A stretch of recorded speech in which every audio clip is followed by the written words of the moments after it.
Morning students. आज अपन लोक प्रशासन बीए पार्ट सेकंड के अंदर सेकंड पेपर पढ़ रहे हैं, जिस पेपर का नाम है भारत में राज्य प्रशासन।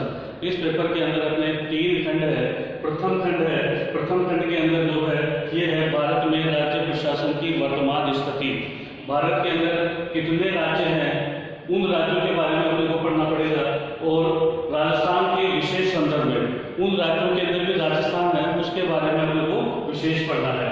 इसके बाद में है राजस्थान के विशेष संदर्भ में भारत में राज्य प्रशासन की सामान्य पृष्ठभूमि।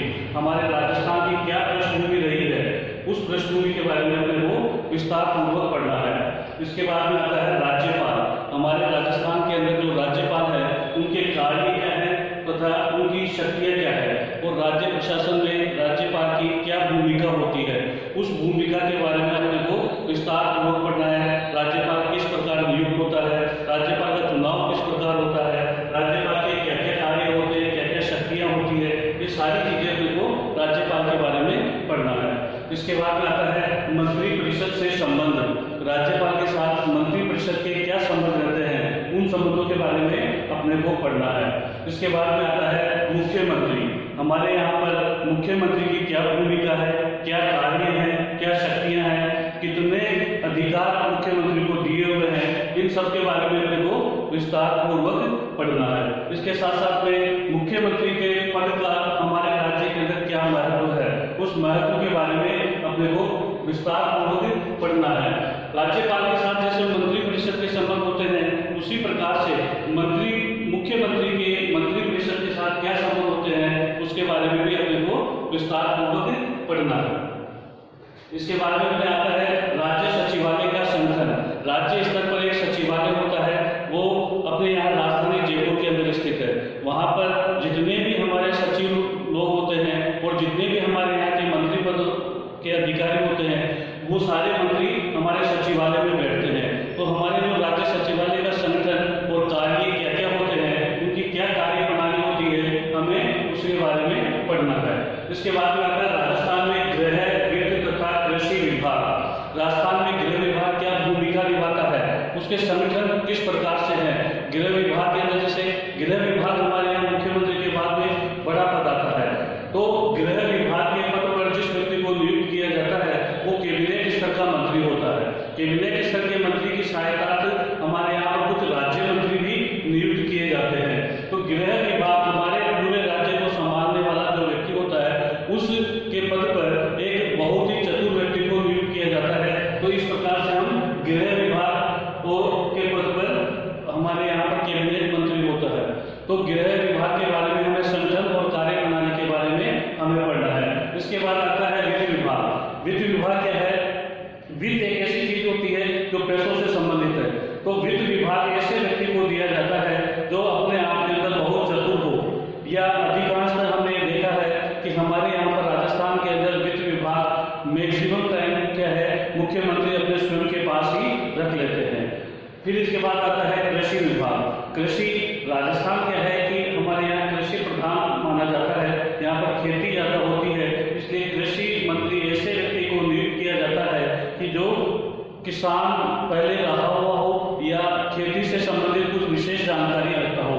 इस प्रकार से गृह, वित्त तथा कृषि विभाग का संगठन और कार्य प्रणाली हमें पढ़नी है, विस्तार पूर्वक पढ़नी है। इसके बाद आता है मुख्य सचिव की राज्य प्रशासन में भूमिका तथा महत्व। मुख्य सचिव हमारे यहाँ पर राज्य स्तर के अंदर जो सबसे बड़ा पद माना जाता है, जो हमारे यहाँ पर जितने भी हमारे प्रशासक होते हैं, प्रशासनिक पद जो सबसे बड़ा होता है राज्य स्तर पर, वो मुख्य सचिव का ही होता है। मुख्य सचिव के पद पर ऐसे व्यक्ति को नियुक्त किया जाता है जो सीनियर लेवल का आईएएस अधिकारी होता है। ऐसे आईएएस अधिकारी को मुख्य सचिव के पद पर नियुक्त किया जाता है। मुख्य सचिव के लिए कहीं कोई निर्वाचन नहीं होता है, मुख्य सचिव के लिए कहीं कोई नियुक्त करने के अधिकार नहीं है, मुख्य सचिव के लिए कोई न ही उनको पद से हटाने का कोई वो है। जब तक मुख्यमंत्री चाहता है मुख्य सचिव उसके पद पर बना रहता है। लेकिन राजस्थान में हमने देखा है अधिकांश है मुख्यमंत्री का कार्यकाल समाप्त होने पर ही मुख्य सचिव का पद भी समाप्त हो जाता है। इसके बाद ये फर्स्ट यूनिट अपनी खत्म हुई है, तो प्रथम खंड हुआ है। प्रथम खंड के बाद में आता है द्वितीय खंड। द्वितीय खंड के अंदर हमारे यहाँ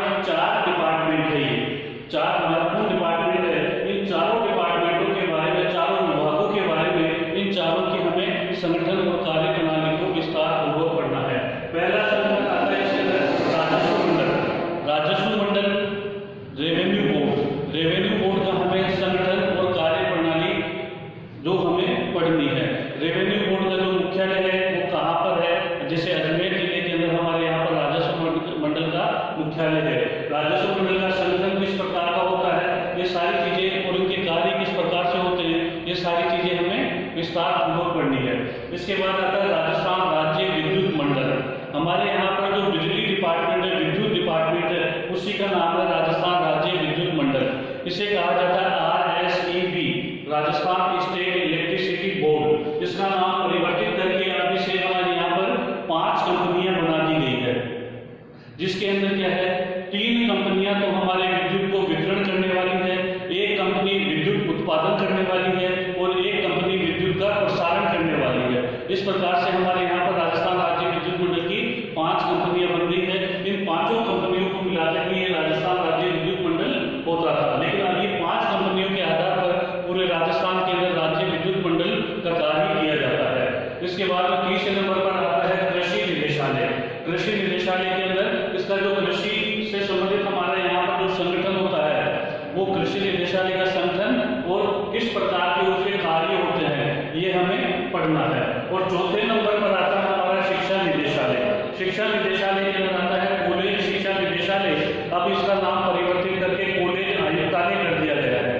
पहले इसमें क्या है, डायरेक्टरेट होता था, निदेशक होता था, अब निदेशक न होकर कमिश्नर होता है, इसीलिए इसका नाम बदलकर कमीशन रेट कर दिया गया है, मतलब कृषि आयुक्तालय, ये शिक्षा आयुक्तालय हो गया है।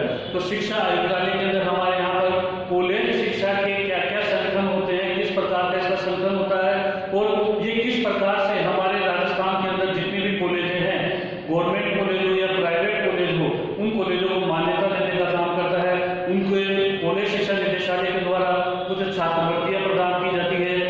ये सभी कार्य हमारे शिक्षा निदेशालय के द्वारा ही किया जाता है और इसका मुख्यालय हमारे शिक्षा संकुल जयपुर के अंदर स्थित है।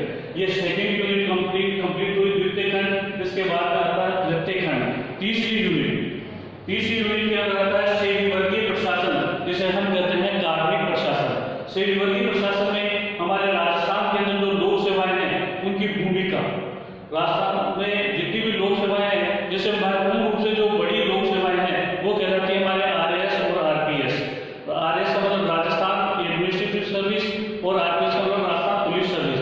तो राजस्थान प्रशासनिक सेवा और राजस्थान जो पुलिस सेवा है, उनकी किस प्रकार से कार्य होता है, किस प्रकार से वो कार्य करते हैं, किस प्रकार से उनका चयन होता है, इसके बारे में हमें अध्ययन करना है। इसके बाद में आता है राजस्थान लोक सेवा आयोग का संगठन एवं कार्य प्रणाली। राजस्थान लोक सेवा आयोग, प्रत्येक राज्य के अंदर एक लोक सेवा आयोग का गठन किया जाता है। हमारे यहाँ पर भी राजस्थान में एक लोक सेवा आयोग है, जिसका मुख्यालय अजमेर के अंदर स्थित है। राजस्थान लोक सेवा आयोग है, हमारे यहाँ पर राज्य स्तर पर जो भी भर्ती का कार्य होता है, जैसे RS है, RPS है, इन सब की भर्ती करने का कार्य राजस्थान लोक सेवा आयोग द्वारा ही किया जाता है। तो राजस्थान लोक सेवा आयोग का जो संगठन होता है और वो किस प्रकार से अपनी कार्य प्रणाली करता है, ये सारा हमें इसमें राजस्थान लोक सेवा आयोग के अंदर अध्ययन करने को मिलेगा। इसके बाद आता है राज्य लोक सेवाओं का प्रशिक्षण। अब हमारे यहाँ पर जो प्रशासनिक सेवा के अधिकारी या पुलिस सेवा के अधिकारी जो चयनित होकर जाते हैं, उनको किस प्रकार से प्रशिक्षण प्रदान किया जाता है, अलग अलग जगह पर उनको प्रशिक्षण प्रदान किया जाता है। पुलिस सेवा के अधिकारियों को अलग प्रशिक्षण प्रदान किया जाता है और प्रशासनिक सेवाओं के अधिकारियों को अलग प्रकार से प्रशिक्षण प्रदान किया जाता है। इसके लिए हमारे राजस्थान के अंदर क्या है, प्रशिक्षण संस्थान कार्यरत है, तो उनके अंदर प्रशिक्षण संस्थानों के अंदर उनको प्रशिक्षण प्रदान किया जाता है। उन प्रशिक्षण संस्थानों में जितने भी हमारे यहाँ राजस्थान के अंदर प्रशिक्षण संस्थान है, उनका किस प्रकार से संगठन होता है और किस प्रकार से वो अपना कार्य करते हैं, ये चीज अपने को इसमें अध्ययन करनी है। इसके बाद आता है जिला प्रशासन। जिला प्रशासन के अंदर जिला प्रशासन का हमें संगठन पढ़ना है। जिला प्रशासन के अंदर सर्वोच्च पद के ऊपर आसीन होता है वो जिलाधीश होता है।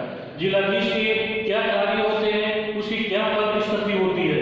इसी प्रकार से जिला को उससे निचले स्तर के अधीनस्थ स्तरीय है राजस्व प्रशासन। उस राजस्व प्रशासन के अंदर आता है SDO, सब डिविजनल ऑफिसर, जिसे हम कहते हैं उपखंड अधिकारी। ये क्या है कि हमारे यहाँ पर राजस्व प्रशासन से रेवेन्यू एकत्रित करने से संबंधित जो पद है वो कहलाते हैं उपखंड अधिकारी, तहसीलदार और पटवारी। पटवारी इसके अंदर सबसे न्यूनतम पोस्ट होती है।